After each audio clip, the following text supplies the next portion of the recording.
morning, everyone, and welcome back to Wake and Take.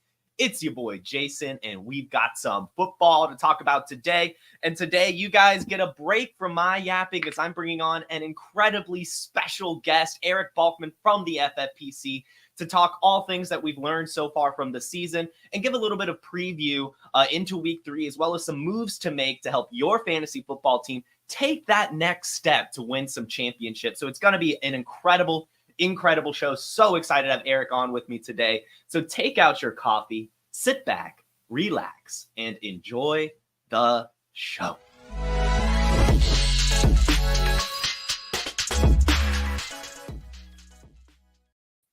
Erik, how you doing?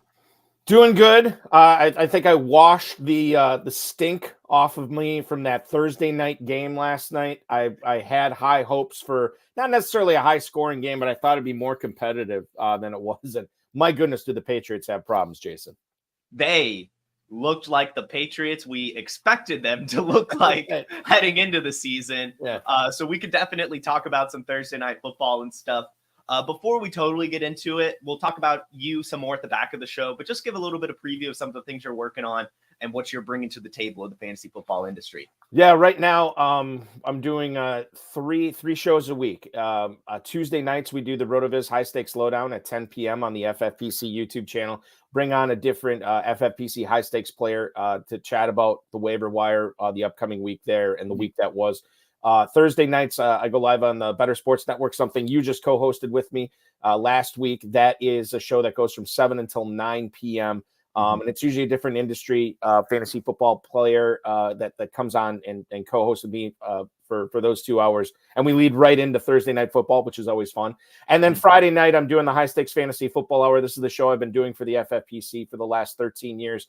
Farrell Elliott, the KFFSC commissioner, and I co-host, and we bring on a different FFPC player every week on that show. So that's what I'm doing there in the FFPC, obviously offering the weekly challenge. So even though draft season is over, Jason, people are still building new FFPC teams over at myffpc.com. It keeps me busy for sure, all the way up until the playoffs. Yeah, that weekly challenge is awesome. Last week, I had the privilege of hopping on. Thank you for joining or for letting me, inviting me. That was awesome. And I feel like I had some good calls. I don't think my lineup ended up winning, but I told everyone I have Alvin Kamara and Malik Neighbors in their weekly challenge lineup, and that did definitely work some numbers last week. So hopefully some of the listeners heeded that advice, but hopefully they also didn't take the throw Jamar Chase. Yeah, there's some winners. You know, the thing with the weekly challenge too, it's basically based off of our playoff challenge that we do with the FFPC every year. And I always say, like, when we post the winning lineup that cashes in $500,000, people are always like, that was the winning lineup, because not everything is a hit, right? You can still have some misses in there and still win some pretty big cash. Yeah, it's an awesome contest, so highly recommend checking that out, guys. And hey, you can actually use promo code Underworld at the FFPC for $25 off your first team if you have not signed up for that yet. It's an incredible platform. A dynasty league on the FFPC has never folded. Never, ever folded. You guys keep filling those things. Really just incredible. If you want to get into the high stakes game, you've got to hop over to FFPC. Now, Erik, you mentioned it a little bit ago. Thursday night football, awful last night.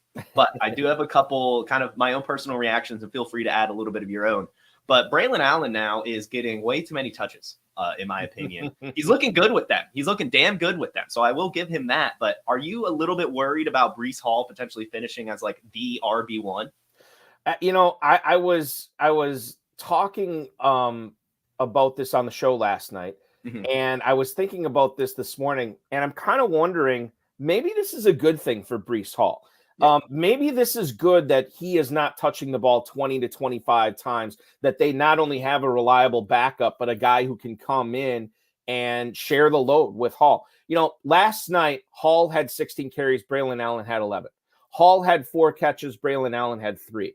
That's pretty close to a split, like 55, 45, 60, 40 split. And yet Breece Hall still came up with darn near 20 fantasy points. Yeah. And if he's doing that in a split, and I understand the game script was very positive for Hall and everything like that, but if he's able to churn out between 15 and 20 points a game, obviously you'll get those spiked 25, 30 point weeks here and there. But if Allen is able to spell him, maybe that keeps Hall healthy all season. And you're not dealing with a Christian McCaffrey situation. You're not dealing with somebody who is the guy there. You can take the load off him. So right now, as a Breece Hall owner, I'm still fine with it. I'm still good with it. I don't think it's ever going to be a true 50-50 split. But if this is what we're looking at, where Allen is eating into it, I'm not panicking yet. I think this might be a good thing for Breece Hall. Yeah, I mean, there's definitely some positives to it, and perhaps we should have seen it coming. I mean, Nathaniel Hackett, his time in Green Bay, always used Aaron Jones and AJ Dillon, so split. And Braylon Allen in particular, very interesting prospect, because heading into this, like before the combine, before the draft capital was there, Theo put together, our rookie rankings. We do it really, really early here at Player Profiler, and we actually had Braylon Allen as our RB1, like ahead of Jonathan Brooks, ahead of Trey Benson, based off film alone. I mean, he was incredible in college. He had all the skill sets. He had the size to be an NFL back. And then it just kind of fell apart, an underwhelming combine, an underwhelming landing spot behind Breece Hall. But sometimes when you're that good of a player, it doesn't even matter, right? I mean, like, to do that behind Breece Hall, I think is just so impressive. And I'm blown away by what we're seeing by him so far. I wish I had more Braylon Allen shares. I really do. But, that's the beauty of fantasy football. Sometimes you have some misses. I think the thing with Braylon, well, and by the way, I'm repping my UW Badgers sweatshirt today in honor of Braylon Allen. I remember when he was a 17-year-old kid playing in the Big Ten, and not only was he playing, he was bowling over 21, 22-year-old linebackers as a 17-year-old guy. And, you point out how the steam, the helium kind of got let out of the balloon with the combine and everything like that. Keep in mind too that Allen, maybe his best season was his first season, maybe his second one, but his last season, that's when they switched the offense, got a new head coach, got a new offensive coordinator, where they installed the air raid. And Braylon Allen showed he could catch passes, but it really wasn't his forte. And now I think the Jets are using him the right way, and I think we're seeing the best version of Braylon Allen here. And then the other thing too, Jason, knock on wood, hopefully nothing happens to Breece Hall, but if something does, Braylon Allen, RB1 for sure. Like, he's a top 12 slam dunk start every week as long as Hall is out. Yeah, so I guess I'll just ask this. Would you be trying to, even if you don't have Breece Hall, would you be trying to get some Braylon Allen? What would you maybe pay for him? Yeah, it's tough because I think that in a closed 12-team league, you usually want to have your handcuff or backup running back. In a national tournament, like with the FFPC, where you can't trade it all, that's when you usually want the other people's backup running backs, right? So I don't know if the Breece Hall owner is going to be willing to pony up or is going to be willing to trade Braylon Allen to anybody else. And if I don't have Breece Hall, again, in a closed league, I don't necessarily think I want to overpay to get him right now. So I think you got to wait till he has a bad week. Now is not the time to get Braylon Allen. I think what I'm willing to pay for him right now is not what the Braylon Allen owner is going to be willing to take in exchange. So I would just wait. We'll see what happens here going forward. They get the mini bye now, and then we'll see what happens with Breece Hall coming off a little bit more rest than he was on the short week this week, and see how the Jets treat him. Yeah, and it's very possible. I saw a Reddit comment. I'm not sure how much I believe into it, but we all doom scroll the internet after primetime games, and one person said, it is possible. I don't know how much I'm reading into this or believing it, but he said, like, with the Jets, knowing they had the short week, maybe they did just increase Braylon Allen's usage, to just kind of keep Breece Hall from getting hurt, to on Sunday, the game was fine for them. This game was fine for them. It wasn't that they needed to give Breece Hall all the usage, because week one, he did get all the usage. So it has been an interesting development. I'm very curious to see how they look after the long week if Breece Hall goes back to at least a 70% opportunity share. That's kind of what I'm hoping for. But either way, they look fine right now. It's a good Jets offense. Week 2, 9 touches for Braylon Allen, and Breece Hall got 21, and 7 of those were catches. So maybe we go back to more of like a 70-30 split. This is what we're going to be watching for. Jets next week in week 4 have the Broncos, which should be a positive game script for both Allen and Hall too. Yeah, it's going to be a fun one. So I want to move to the Patriots side of the ball. There's a lot to talk about in the Jets, and maybe you have a takeaway on them. But Drake May did come into this game. And it's an awful offensive line. It's an awful offense. But I still do think that you've got to throw this quarterback to the fire at some point if you're the Patriots. I know it could ruin his confidence. I know it could go poorly. But to me, game reps are so important. It's a lost season for the Patriots. And I do think that Drake May is the type of quarterback that could kind of put a team on his back and make something out of nothing. So I'm expecting him to start within the next few weeks, really. But where are you at on this situation? Yeah, normally something like this, you just kind of look at where the team's bye is, and you just figure, Yes. okay, the rookie will take over after that. Patriots don't have a bye until week 14, and I can't believe that they're going to wait that long. Gerard Mayo, after the game last night, was saying that they're going to evaluate the competition at quarterback for week 4. Mm-hmm. This is the only non-Sunday game the Patriots have until their bye week, right? So it's not like they have a mini bye that they can work Drake May in, after that or anything like that. So I think there's a very real possibility that next week Drake May is the starting quarterback. I don't necessarily think that that's likely. They go to San Francisco next week. They got to keep Brissett one more week. Yeah. And then after that, you get a home game against the Dolphins, who will not have Tunga Vailoa. And we'll see what happens with the Dolphins this week and sort of what Skylar Thompson's able to do. But if that offense goes in the tank, maybe that's more of a competitive game where you can get Drake May out there. What he was asked to do last night was not much. I mean, I think he completed 4 passes for like 20 yards. Had a couple of carries, took a couple of sacks, I think, as well. So he didn't look all that great. He didn't look all that ready, but the Jets defense is pretty good too. So I think we got to keep that in mind. I do think you have to be protective about this guy.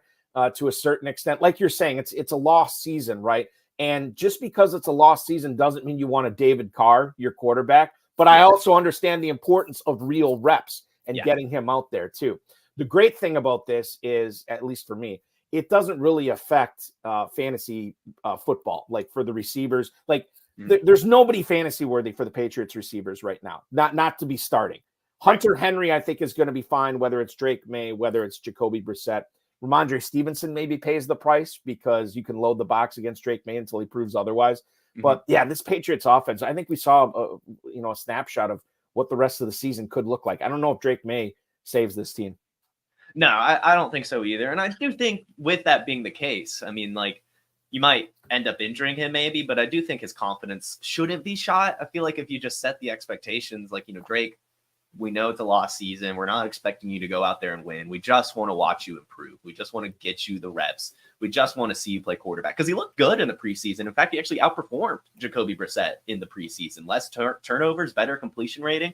So I am curious to see what he could look like in actual NFL level. And I would say to everyone listening, if you can get Drake May in single quarterback, throw him on your bench if it's deep enough. But definitely if he's dropped in maybe a shallower super flex league, get him on your team before it's too late, because I do think he'll at least score fantasy points, whether or not it's garbage time. We'll see. But, he has a lot of those intangibles, has the athleticism. He's got the comparable to Josh Allen for a reason. Don't think he'll get there, but I think he could be, at least a light version of that.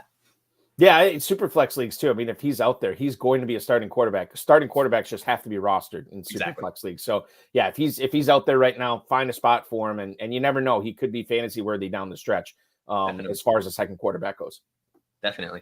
Cool. Well, anything else from this game that kind of caught your eye? Maybe a Garrett Wilson or Alan Lazard take? Or yeah. I mean, real quick. So Antonio Gibson once again made his presence known in that backfield, which is a little worrisome for Ramondre Stevenson.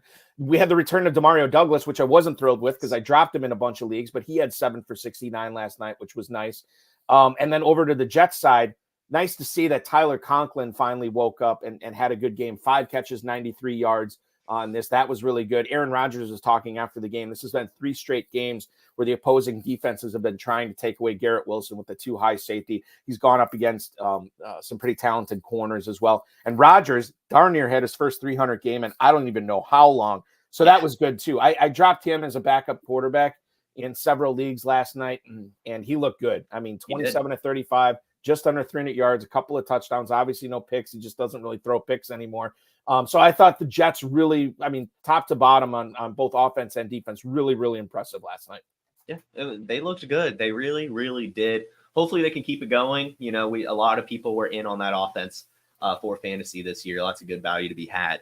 Let's move on to a huge storyline, really. Injuries in particular this week, I feel like have just gone through the roof. So I just have a few players that I want to ask you about and how you're navigating this situation. Rams wide receivers, Cooper Kupp, Puka Nacua, both out for the foreseeable future. Who are you planting your flag on? What are you kind of expecting from this offense? If I have to plant my flag on anybody, it's probably going to be Demarcus Robinson as the guy I would go with. Now, I haven't gone over my lineups with a fine tooth comb yet this week, but I do believe in one or two of them he'll probably be my flex, and I feel okay about that. Yeah. I don't feel great. I feel okay about it. The Whittingtons, the Tutu Atwells, the Tyler Johnson of the world. I did pick up Tyler Johnson in a league, and he's just going to be a bench play until I find out what's how the Rams are going to treat this. The other thing too, Jared Smola from Draft Sharks was talking about this the other day. He said, we can talk about these Rams receivers and who the guys to own and who the guys to start are, but there is still a decent chance that the offense just falls apart. And none of these guys, you don't want to start Stafford. You won't want to. You'll have to start Kyron Williams, but you'll stay away from Corum. Maybe you'll stay away from Parkinson, and maybe none of these guys are going to be good. And I think that's something to keep in mind too. It's sort of like the same approach I'm taking to the Chiefs running backs. I want to get pieces, Jason, but I don't want to start anybody this week until I see what this looks like. Yeah, that's fair. I'm more of a dynasty degen, so my eyes are just going crazy for Jordan Whittington right now. I'm just like, 5-star high school recruit, Texas.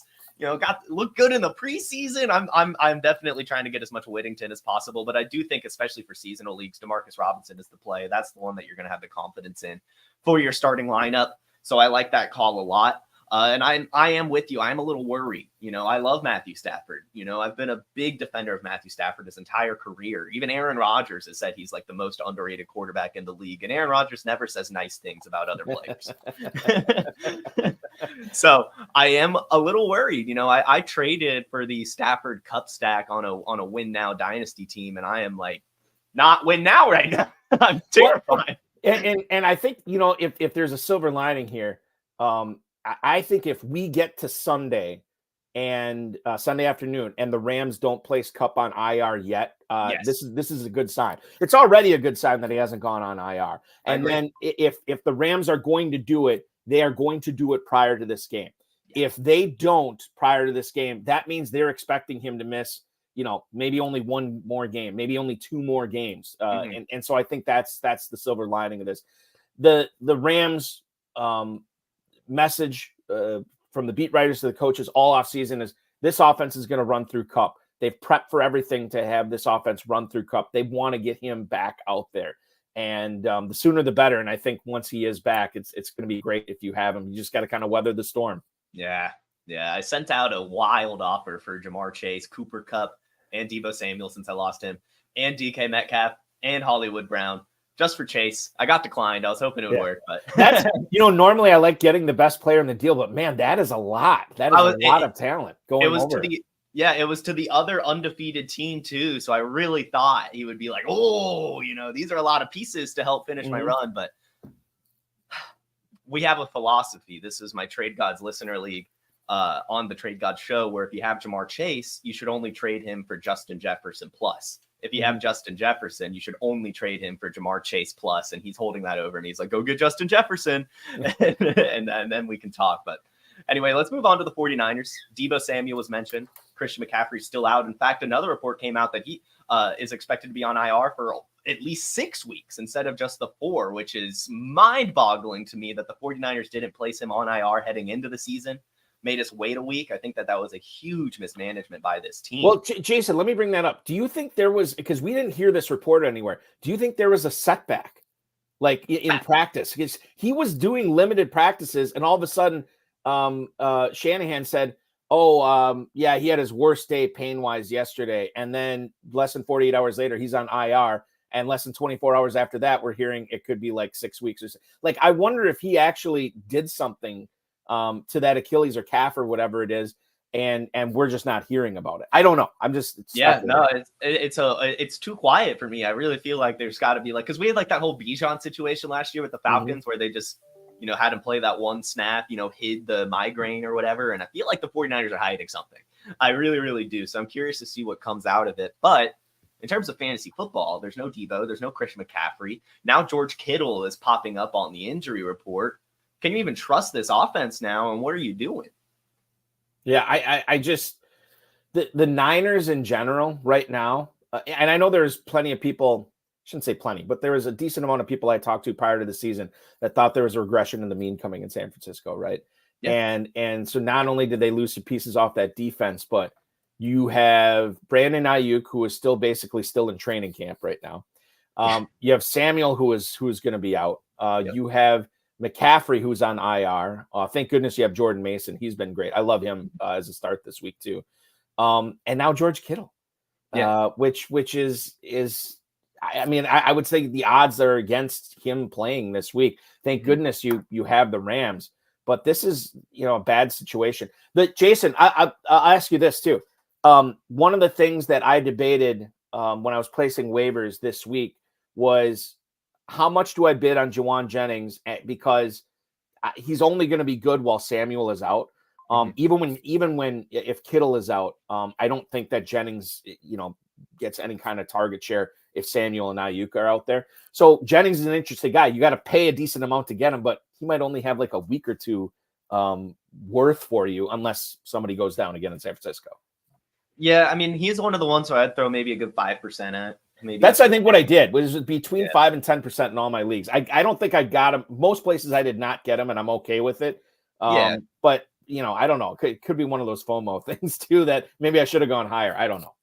Yeah, I mean, like you said, it's one of those where he's more of a fill-in. If you miss out on him, you might suck, and it might suck in the short term. But I think you'll be happy you probably have the fab towards the end of the season. I had this thought after week one. I felt like it was a pretty quiet waiver wire. I still feel like we've had a pretty quiet waiver so far this season. Yeah. I've got this feeling in the back of my head, just a feeling, just a gut feel down here that the end of the season, we're going to have like a Tim Hightower type waiver again, where you just get your league winning championship running back for all your fab at the end of the year. So I'm kind of staying close to the vest this year. I'm feeling like there's someone out there, maybe he's already being stashed. So we could talk about stashes later in the show, but I feel like there's someone out there that we're going to wish we had fab for towards the end of the year. I think we're trending towards that, especially since last year. I know this is not good analysis, but last year, you won your waiver wire week one, Kyren Williams, Puka Nacua. Yeah. And that's just not normal. That is just not normal. So I think we might go back to kind of the usual waivers here.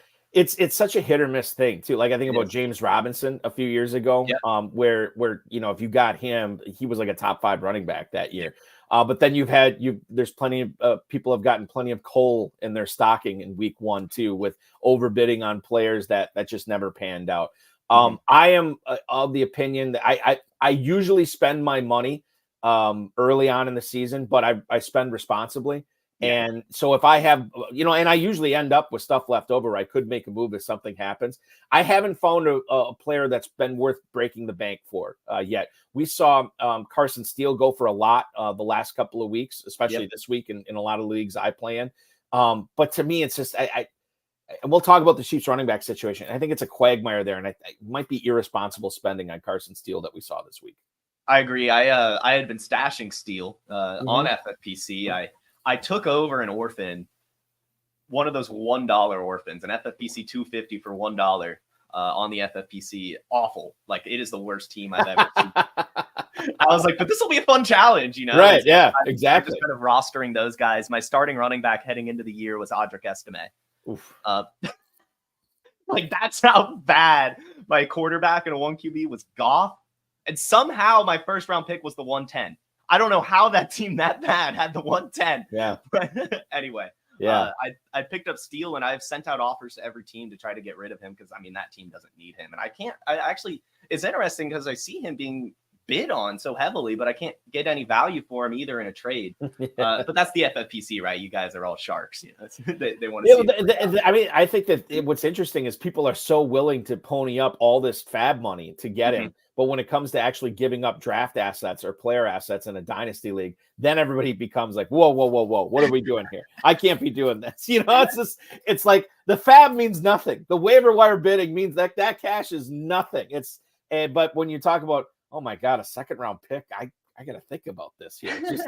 It's wild. I mean, the evaluation that players have, and I'm not saying that's wrong, by the way, right? But it is crazy to see the differences between the two for sure. I wonder if people just think if they can get Steele off the waiver wire, they just feel like it's free.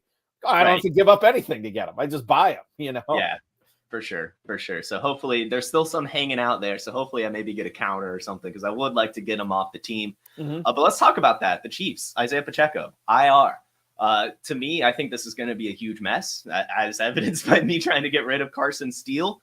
The Kareem Hunt signing scares me. Clyde Edwards-Helaire, I mean, he could figure out his PTSD and come off the NFI in just a couple weeks. Samaje Perine, very productive for the Chiefs in his history, and Carson Steele looked really good in the preseason. I think this will be a pretty big mess with no true starter. I'm excited to see it play out. How are you navigating this one? Yeah, this is very interesting. And what I did in all my leagues this week for Chiefs running backs. Now, Perine was pretty much already owned in all of them. Steele was out there in a few, and I just did a few keep him honest bids, and that didn't expect to get him. I did get him in one league where I paid like about $200 out of my $1,000 to get him, and I'm okay with that. We'll see what happens. But that's the thing, Jason, is like I want to just get these pieces on my team. I want Steele. I want Perine. I want Hunt. I want Keontae Ingram. And I saw somebody on X post, the Chiefs are just going to ruin this and sign McKinnon, and he's going to be the guy if going forward too. Non-zero chance of that. But Edwards-Helaire, but all for cheap, just to see what happens. And if one of these guys takes off, then great, I got that piece. And if it doesn't work out, if the guy's buried on the bench, then okay, I can cut bait, move on, and find the next guy behind the guy as far as a injury away type running back. So I'm not starting any of them this week. I might be forced to. I know I just posted in the YouTube chat for one viewer who was asking about Perine and his situation. I said, yeah, I'd probably flex him out this week, but I'm trying not to start Perine or Steele or anybody this week. Even though Steele is the starting running back for the Chiefs, I want to see how this plays out. I don't want to have to feel forced to start any one of these guys because, maybe Steele has 15 carries, no catches for like 40 yards, and he doesn't get in the end zone. That's not great. No. And maybe Perine has like 2 rushes for 10 yards and 3 catches for 15. Like, that's not a good start. So I don't know how they're going to be used. I want to see it first before I start putting them in my starting lineups, but I want them on my roster. That's fair. That's fair. And I think that's kind of how we're all approaching it. I'm very excited. I picked up Kareem Hunt in our Wake and Take 32 team invitational. Spent $1,500 out of our $2,500 fab through the bank. We'll see what happens. There's no one else on the waiver wire. It's a 32-teamer. So if anyone's listening, Kareem Hunt is on the trade block. If you need a running back on your 32-teamer, I know a lot of you don't have running backs. Pretty hard to have one. So hit me up. You know where to find me. Let's move to the Dolphins. Tua, concussion, out for the foreseeable future. Hopefully, I honestly just hope he retires. We'll see what happens. Doesn't seem like he will. But I think we might be fading the Dolphins receivers too much. I don't know for sure. But I mean, these are yak guys. And I do think that Skylar Thompson has been on this team for a few years now, understands the Shanahan system. I feel like there'll be some creative schemes. And I mean, Devon Achant's looking like a stud too. It might be a little bit different, less deep shots and stuff like that. But I think we can still get the points from these guys. How are you navigating this situation? Mike McDaniel's a pretty intelligent guy when it comes to offensive football. I think he's one of those guys that understands the limitations and the strengths, quite frankly, of his quarterback. And he's going to be able to use that to his advantage. I think about what Matt LaFleur did with Malik Willis last week. You could see something like that, but to a higher degree. But as far as Hill goes, I mean, he was your first round pick. You likely can't afford to sit him, and I'm starting him in all of my leagues. It gets a little bit more interesting with Waddle. I would still say you probably have to start him, but if you do have a wide receiver heavy team, it's entirely possible that you might have 2 or maybe even 3 receivers better than Waddle this week. So I think that Hill, I'm still playing in all my leagues. Waddle, I'm usually playing in most of my leagues this week, but there could be a rare opportunity where I see, you know what? I got Godwin, or I also have Neighbors, or I have Metcalf, or, stuff like that, where I could find 3 receivers or 2 receivers to play in front of Waddle. And then maybe I flex out a running back instead of Waddle. So I think Hill's a must start, but Waddle, kind of use your judgment. That's fair. That's definitely fair. Excited to see it play out. I'm definitely keeping my eye on Jonnu Smith. He had a lot of targets last week. And we do definitely see, usually, anecdotally, we see backup quarterbacks kind of lock onto these tight ends as a little bit of a safety net. And he's another one of those yak guys. So I'm very curious to see what this Dolphins offense looks like this week. I mean, it's obviously not going to be as good But I think that they'll still, put something together. Like you said, Mike McDaniel is a very smart and creative play caller. He'll figure some stuff out. So that's kind of our reactions to the news, some of the injuries going around the league. I want to hop into some of the just topics, just reactions to the season, how we're looking at week 3, get a hot take from you, maybe some money moves. So that'll be a rapid fire section coming right up. But before we get into that, we are going to hear about the Player Profiler DFS Dominator. This will help you set up some DFS lineups over the weekend. If you're doing that, it's an incredible tool. And the Upside Finder, as you'll hear Matt talk about, could probably even help you on those FFPC weekly challenges that we talked about earlier in the show. So check this out. DFS getting harder every year, but we're here to make it easier with the DFS Dominator, because I know a lot of optimizers keep coming out. Oh, our optimizer. What about this optimizer? But that optimizer. Well, we have a cash game optimizer that leverages the projections from Dario, Billy, the award-winning projections at playerprofiler.com, and builds the best lineups for cash games that have both upside and stability, because that's what you want. It's a couple clicks, boom, boom, boom. You get the best possible lineup for your cash games. But for tournaments, traditional optimizers don't work. That's why we have a Lineup Genius, which takes you through the process of building lineups the way they should be built. Which quarterbacks you want to be overweight on, then building stacks, then setting runbacks, then optimizing, and generating up to 150 lineups that you can easily import into DraftKings, into FanDuel. That's the DFS Dominator. It's only $45 a year, not a week, a year. Just go to Player Profiler, click on the DFS Dominator from the menu, and you won't be sorry. Really is an incredible tool. I love it. I use it every week making my lineups. Highly recommend it, guys. It'll make lineups for you. Put in the players that you like. Do it. It's awesome. Great projections from the data team. Erik, we've had a couple weeks of football. So I have a couple questions for you reacting to the season. Do you have a take from the offseason that you're feeling really good about? I would say, one of the guys I talked up that I wanted to get on a bunch of my teams. I encouraged everybody else to get him on their teams as much as they could. And that was Chris Godwin, who's looked unbelievable. I mean, Baker Mayfield has a lot to do with it, but with him playing in the slot more, or expected to be playing in the slot more this year, I'm like, God, for his ADP right now, it makes a lot of sense where you can get him as wide receiver 3, sometimes wide receiver 4. So I have him on a bunch of my teams. He's gotten 16 targets through 2 weeks. He's already at 200 receiving yards. He's been in the end zone twice.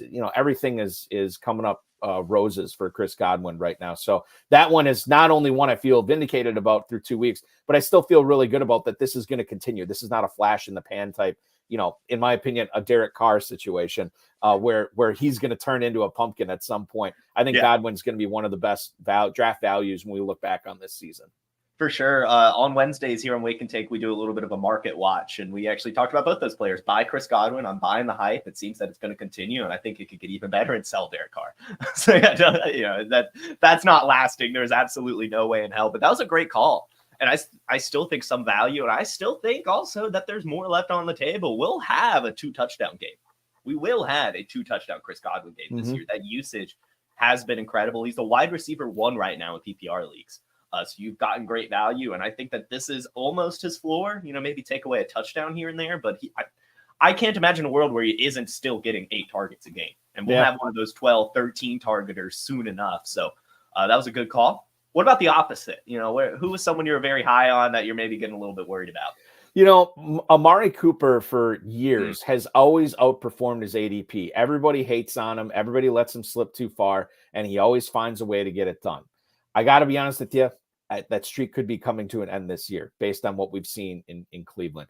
Going to be very, very difficult to bench Deshaun Watson, given what they're paying him right now. I think that, what's he got? Like 2 catches on the season right now? Five catches, excuse me.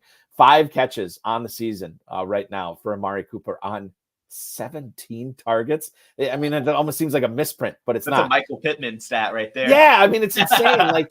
It's crazy. 5 catches for 27 yards on the season. He's getting the targets, but it's been incredibly inefficient for Cooper. I don't know if it gets better. And this is a guy I grabbed again as my wide receiver 2, wide receiver 3 in a bunch of leagues this year. And I don't feel great about it going forward. I hope he turns it around. He's done it before. He's got off the slow starts before and then come around. And we think about what he did. I think was that last year, Jason, where he had that big spike week in like week 16 or whatever it was. He's capable of those performances. I hope it happens, but I'm very nervous, not only about Cooper, but the Browns offense, going forward too. I don't know if Chubb plays this season. I don't know if Watson ever gets back to the guy that we saw what he was in Houston. And David Njoku, I don't know if, when he's going to be back and what kind of player he's going to be when he comes back.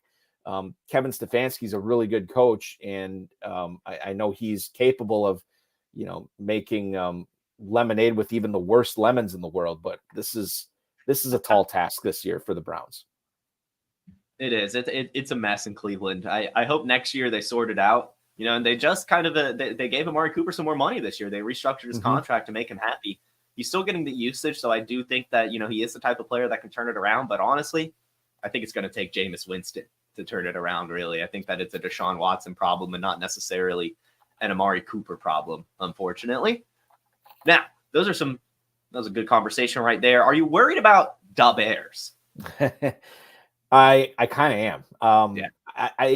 I go back to FFPC co-founder Dave Gerzak. His daughter goes to Notre Dame, and he watched the USC Notre Dame game last year.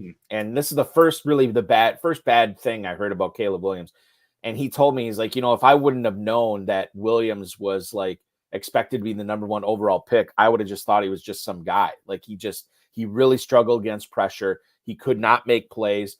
And so I was like, God, maybe Caleb Williams isn't this, can't miss type prospect. Then, in the offseason, coming up into the draft. Yeah, it seems like Williams is the number 1 guy, but then there was some nervousness about this. Now, far be it for me to judge a rookie quarterback 2 games into his first season. Rookie quarterbacks historically have always struggled. There's always some outliers, but most of the time they do struggle. I think Chicago did him right by improving the offensive line and getting not only 1, not 2, but 3 wide receiver weapons. They go out and get Gerald Everett, who I think is actually a better choice than Cole Kmet at tight end there. And then they go out and get DeAndre Swift. They weren't going to make the same mistakes that Carolina made with Bryce Young last year. Right. That said, this offense looks a little disjointed. It doesn't look like the timing's good. Keenan Allen is dinged up. He's trending towards not playing this week. Rome Odunze is playing through a sprained MCL. Caleb Williams is taking way too many hits right now. They got to be able to protect him better. He's got to get rid of the ball. It just doesn't seem like this offense is as dialed in as maybe we thought it was when we were watching Hard Knocks this offseason.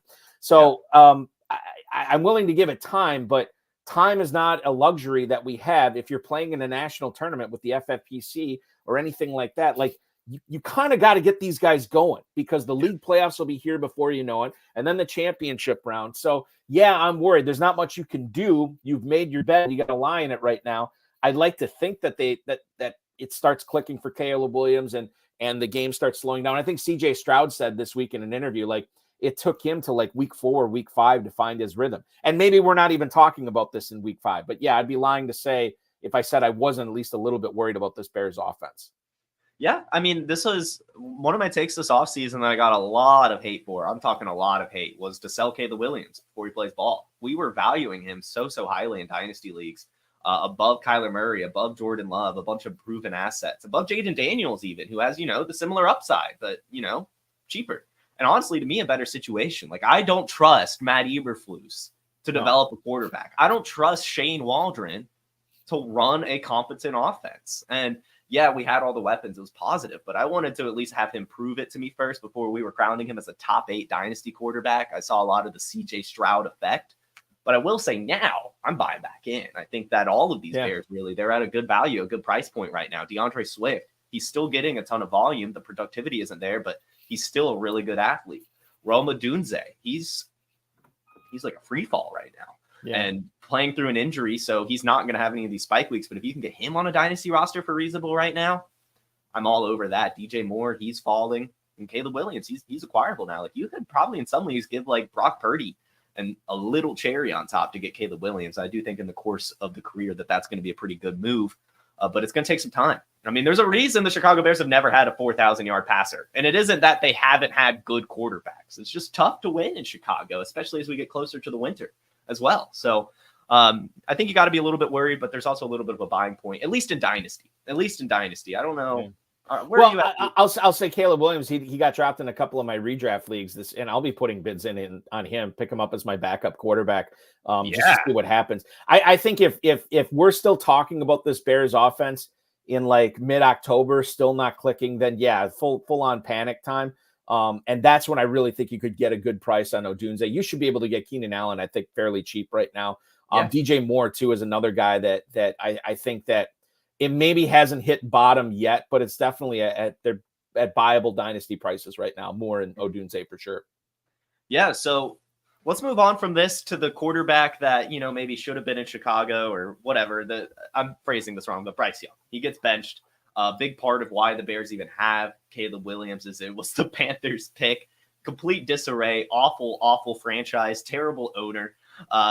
Bryce Young off to a horrible start. They pulled the plug on him, throwing in Andy Dalton. Where are you kind of thinking of this situation?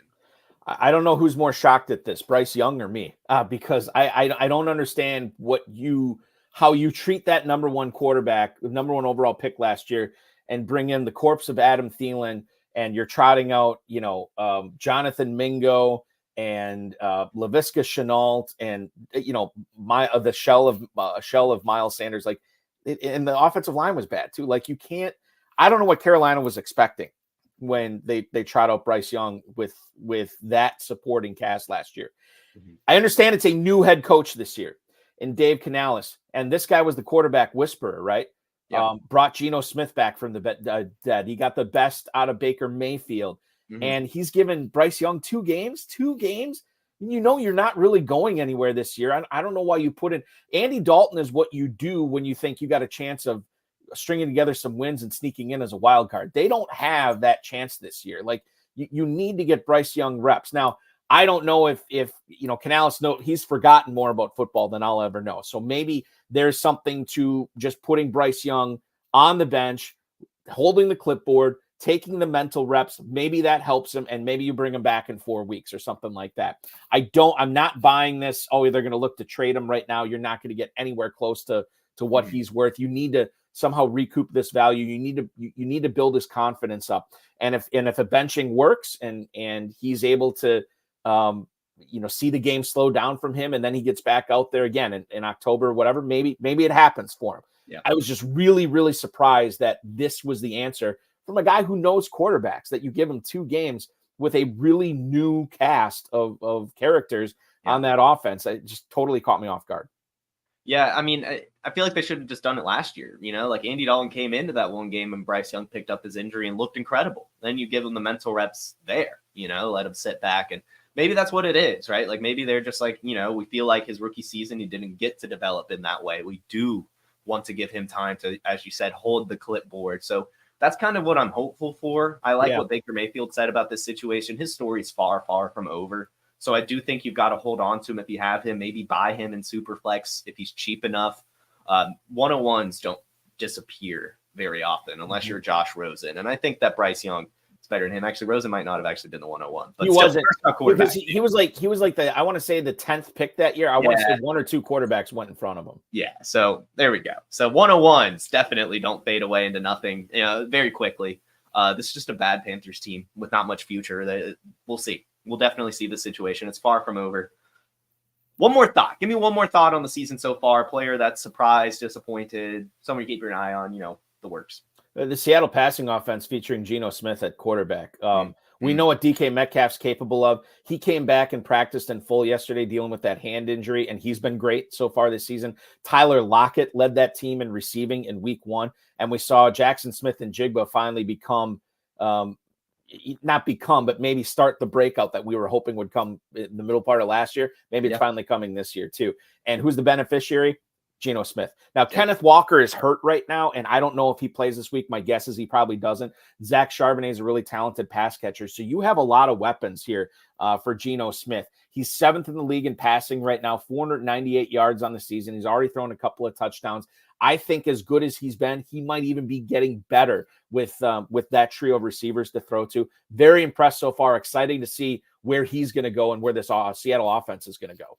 Yeah, it's fun to watch. I mean, this was one of the ones, right? A whole, Pete Carroll gone, bringing in Mike McDaniel, getting Ryan Grubbs from Washington. This was going to be very just fun to watch, really. And it's playing out really well. I mean, week 1, the Kenneth Walker week, week 2, the JSN week. Like, right. Yeah, that's pretty exciting. I'm not going to lie. It's some pretty exciting stuff coming on from the Seahawks. So I'm with you there. Definitely going to keep my eyes on that team, scoop up the players where I can. And Geno Smith on that same team I mentioned earlier with Matthew Stafford, Cooper Kupp. He is my other quarterback. This is literally this is my last gasp to try to win this thing. So I really do hope he keeps it going. So those are some good reactions to the season so far. It's been a fun discussion. Let's just move on to the week. We've got week 3 coming up. Lots of great games, lots of great decisions to be made. Who are you going to be keeping an eye on in week 3 based on their performance so far? Well, Jonathan Taylor is an interesting player because he was crushing it, ripping chunk yardage off the Packers last week. And then for whatever reason, they went away from him in the fourth quarter. And we also are seeing Trey Sermon getting more involved on this team too. Taylor has done nothing to suggest that he should not be the guy in handling the entire load every week. So they get the Bears this week, which I think is an underrated defense. I don't necessarily want to see performance-wise what Taylor does. He's a slam dunk start this week. I want to see what his usage is. I want to see if this continues where the Colts continue to go away from him in the second half, or at least giving more action to Sermon, because I think that would be not great for Taylor's long-term outlook either. The other one I'll bring up too is Dalton Kincaid, a player that I know people were super high on coming into the season. As some people were drafting him as like the second tight end off the board. And part of that was because of Keon Coleman, of Khalil Shakir, of Curtis Samuel, all these guys that weren't bona fide number one receivers, at least not yet. The number one receiver for most people was Dalton Kincaid in Buffalo. Yeah. And yet, has he been that so far this year? Has he taken that moniker on? No, he really hasn't. He's only seen 6 targets in 2 weeks, 5 catches, 44 yards. That's not great, Bob. And you want to make sure that if you are investing draft capital, again, tight end premium format in the FFPC, this dude was a second-round pick. There's a lot of people that are upset with what's happened. Now, Buffalo this week is going to be going up against the Jaguars. I believe that is one of the Monday night games, Jason. Correct me if I'm wrong on that. I think you're right. But so this, I always say this too. The lights, the primetime players come out under the lights. And Dalton Kincaid, I believe, is a primetime player. This is a perfect opportunity to get him going, to get him one of these 6, 7, 8 catch games, maybe get him in the end zone. This is a player that I think a lot of people are watching in week 3 for sure.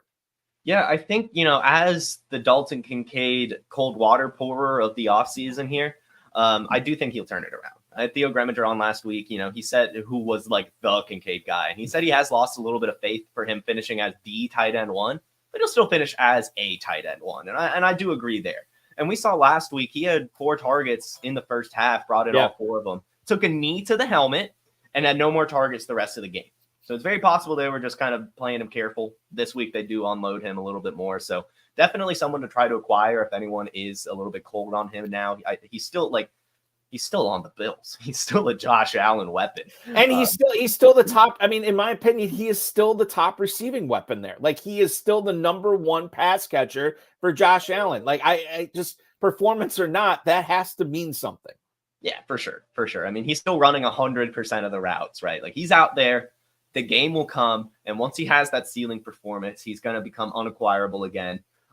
So yeah, go ahead. And if you can get him for a cheap price, do it. I see Robster in the chat. He's one of my friends in my home league. I have been trying to trade him, but I've been trying to just tear up. I'm a Kyle Pitts guy, so I've been trying to trade him for Kyle Pitts. He has Mark Andrews, so I've been trying to trade him for Mark Andrews as well. I'm not trying to go too crazy. I'm still trying to get Dalton Kincaid preseason prices. I'm still holding firm there.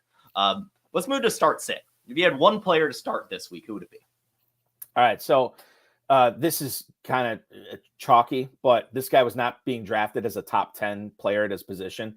And he might be, and speaking of Theo Greminger, this is a guy who might be the number 1 player at his position by the end of the season, and that's Brock Bowers. The Raiders offense has only looked good when Bowers and Adams are catching the ball. That's been it. Hasn't been Myers. Run game has been dreadful with Madison and White. The offense is clearly running through Brock Bowers.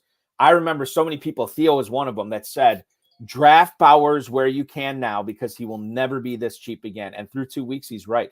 This guy is the number one tight end in FFPC tight end premium scoring, and he hasn't even scored a touchdown yet. So you may have drafted him as your second tight end based on where he went. You got to find a way to get him in your starting lineup as a flex this week. Brock Bowers is a slam dunk automatic start going forward.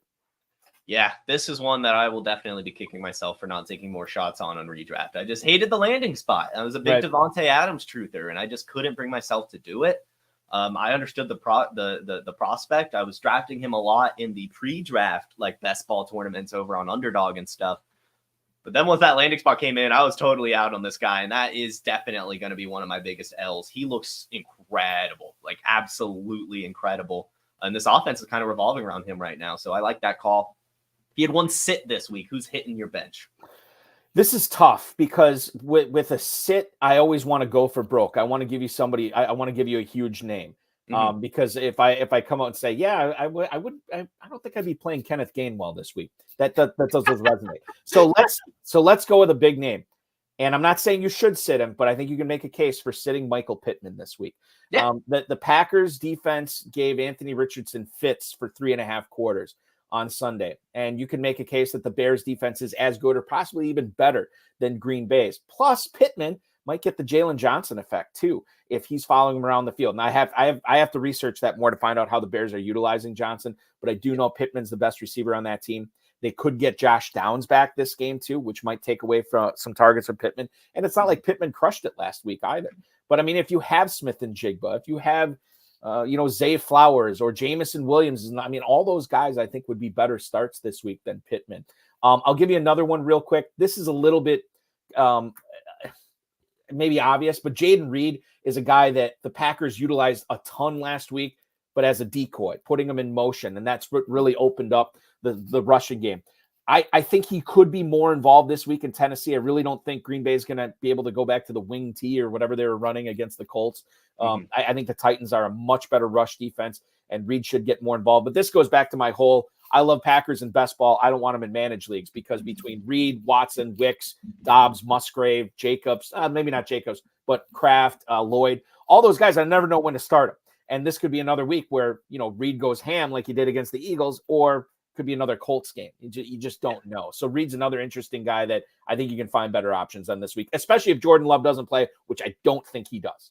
Yeah, I think he's trending towards playing, and I know that it's 50-50 right now, but I do think that they just come off a win. I think the Titans, they've been bad, right? So I think they can probably hold it together one more week. So I'm with you. Like, I'm just staying away from my Packers pass catchers with Malik Willis. Now, who are some streamers that you're kind of looking at? And it can be brief here, but who are some just kind of bottom of the barrel players that have some good matchups this week? I picked up the Buccaneers defense in a ton of leagues. I'm playing them against Bo Nix and the Broncos. I think that's an easy one. I do like Zach Ertz this week. Yeah. Zach Ertz has been one of the most involved tight ends in fantasy football so far this year, and he was out there in a lot of leagues. Tight end premium, maybe not so much, but a lot of my leagues, you could get Ertz cheap, and I think you can play him this week too on Monday Night Football against the Bengals. And then a guy who was drafted in a lot of leagues, you can't really pick him up, but he was probably drafted as a backup quarterback. Jared Goff is playing in the highest total game of the week this week, Detroit and Arizona. I think that's a shootout. And I think Goff, who was drafted as a backup quarterback in most cases, might be better than the guy you drafted to play in front of him. So Bucs defense, Ertz, and Goff, I think, are all really good streaming plays this week. Those are great calls. Those are fantastic calls. I like those. And guys, if you want to hear some of my thoughts on starts and sits, tune in Sunday morning, 10 a.m. We'll be talking my top starts and sits per position. And I'll always give you guys 3 flex plays as well. So make sure you go ahead and set your alarms for 10 a.m. on Sunday. We will be here. Erik, great week 3 kind of preview here. Let's move on to just some money moves before we sign off here. Who is a player you're stashing right now for the end of the season? Yeah, I think if you look at my dynasty teams and even my redraft leagues, they are littered with backup running backs. Like it's all about opportunity. And 2 of the guys I'm still excited about. I was a big Ty Chandler guy in the offseason. Aaron Jones had 3 significant injuries last year, and that doesn't get better with age. Ty Chandler's already been heavily involved in the passing game and rushing game, even with a healthy Aaron Jones. So I think you have to be stashing him. that could pay dividends in November, December if Jones is laid up again. And then Trey Benson. I know some people have been underwhelmed with him so far this season. James Conner is missing 3-4 games. It happens every year. And those are those windows, those little pockets. And Benson should be the guy in that, in those games. And I love the Cardinals offense too. So definitely redraft and even Chandler and Dynasty. I mean, you got to keep these guys around because they may not be worthwhile all season, but the weeks that they are, huge advantages for you if you can keep them on your roster. Yeah, those are fantastic calls, especially in Dynasty. But I do think, like you said, the injuries are very likely for those players. One for me is Kamani Vidal. I just don't trust J.K. Dobbins and Gus Edwards to stay healthy. I'll just go ahead and kind of bring it back earlier in the show. Carson Steele.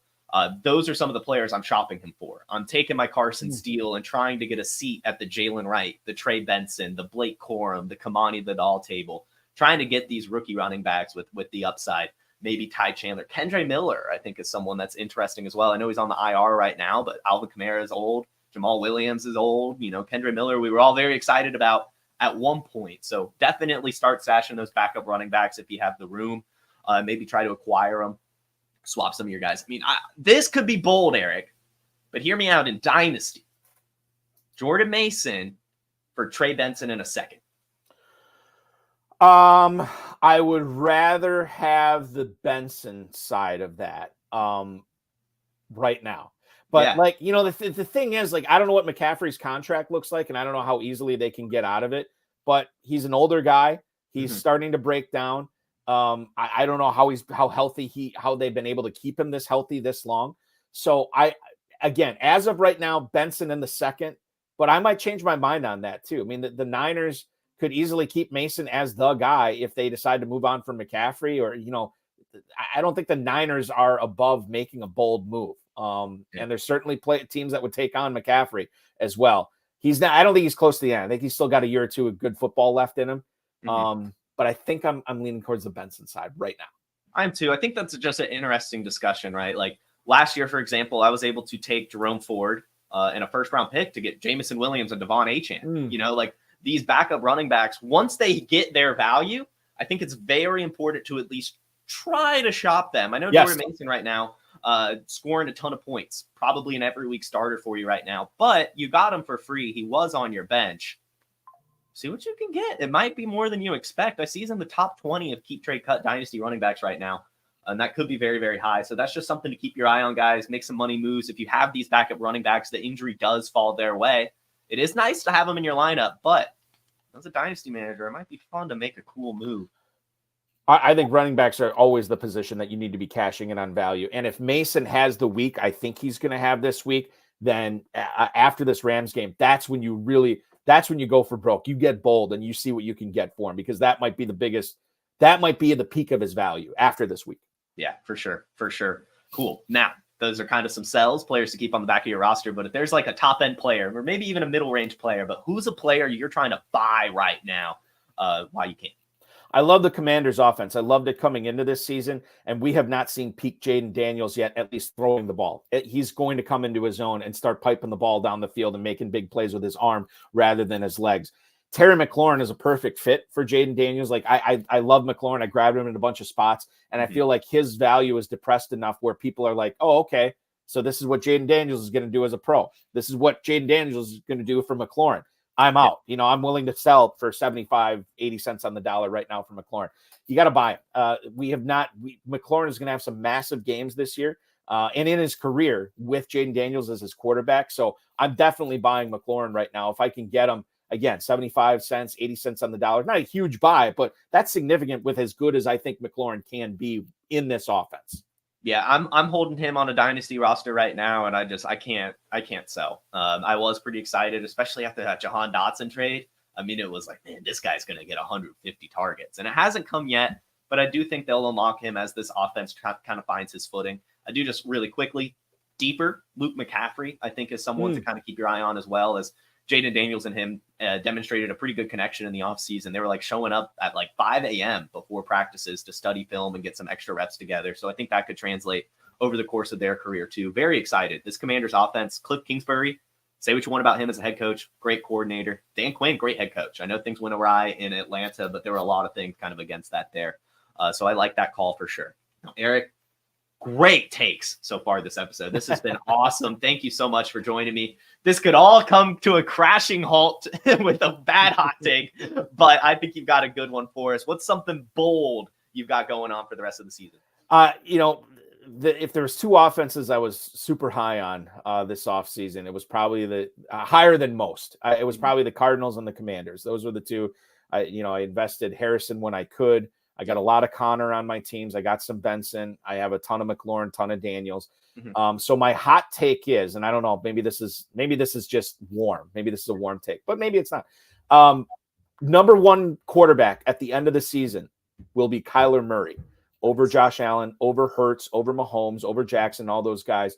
I think that the Cardinals defense is bad enough, and I'm not saying they're bad, but I think they're bad enough to get into a lot of shootouts. And that's going to allow Kyler Murray to pipe the ball downfield to Marvin Harrison. He's going to be able to use his legs. I think that they have a capable backup in Benson for Connor. If Connor goes down, the running game just doesn't go in the tank. And Trey McBride, I mean, we haven't mentioned him all episode too. Hey, He's a very capable guy underneath. So Kyler Murray has a lot of great weapons there.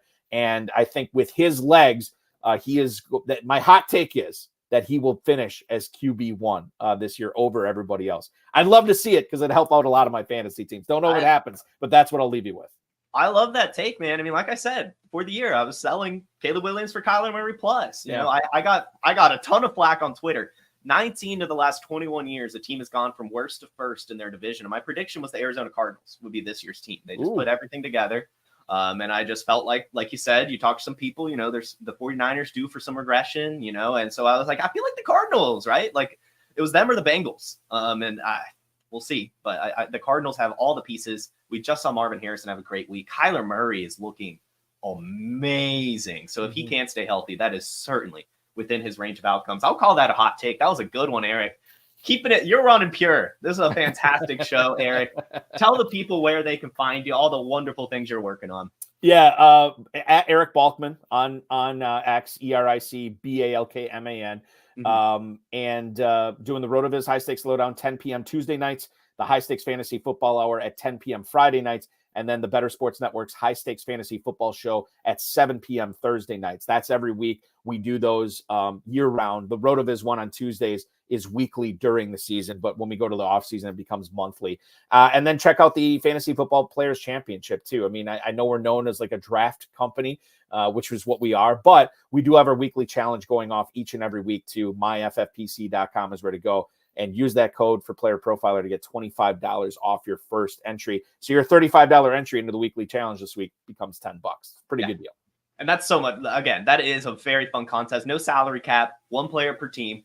Pick your studs, and make a fun little team for the week.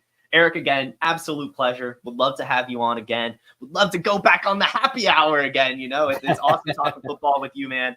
I hope you have a great rest of your season. I hope all of your takes continue to run pure, man. And you have a wonderful day. Thanks, Jason. Yeah, awesome to be on. Thanks for having me. We'll do this again, hopefully soon, and you'll definitely come back on the HSFF show at some point for sure. I love that. Well, audience, thank you all so much for tuning in. Like I said, make sure you tune in Sunday, 10 a.m. Eastern. And then, of course, we'll be back Monday as well, Monday through Friday. You know where to find me. Hit that like button. Hit the subscribe button. Everyone have a fantastic Friday, a wonderful weekend, and best of luck in week 3. Peace. From the Podfather to you, I deeply appreciate you tuning in. And many ask, what can I do? What can I do to help support the hosts, the research they do, the production costs? Go to playerprofiler.com, Dynasty Deluxe, World Famous Draft Kit, Rankings, DFS Dominator, and of course, data analysis. Subscribe to any one of those, and you support all of us and take Player Profiler to the moon.